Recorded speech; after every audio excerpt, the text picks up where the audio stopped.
ہم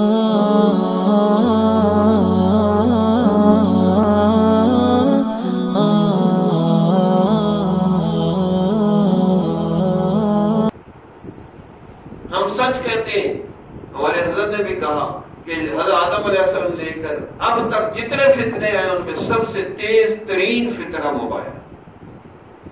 ریڈیو آیا، اس پہ گانوں پہ ہم روتے تھے کہ ہائے گانے لوگ سن رہے ہیں، تو ابھی وہی فتنہ ختم نہیں ہوا تو ٹی وی آ گیا، ٹی وی شریف ختم نہیں ہوا تو اوپر سے وہ جو چھتری لگی ہوتی تھی اوپر ڈش اینٹینا آ گیا، وہ ابھی ختم نہیں ہوا تو کیبل آ گئی کہ جی آپ کے گھر تک ہر گند پہنچائیں گے، ابھی اس کو رو رہے تھے تو موبائل شریف آ گیا۔ اچھا اس موبائل کو رو رہے تھے تو ٹچ موبائل آئے گا، ٹچ می، اس سے تو بالکل جنت الفردوس پکی ہوگی۔ اب ہر بندہ ٹچ موبائل۔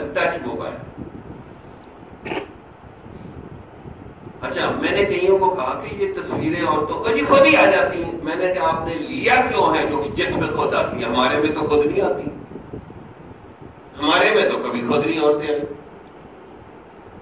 آپ نے کیوں ایسا لیا جس میں خود عورتیں آتی ہیں آپ کے گھر، آپ کے بیڈ روم میں آ جاتی ہیں،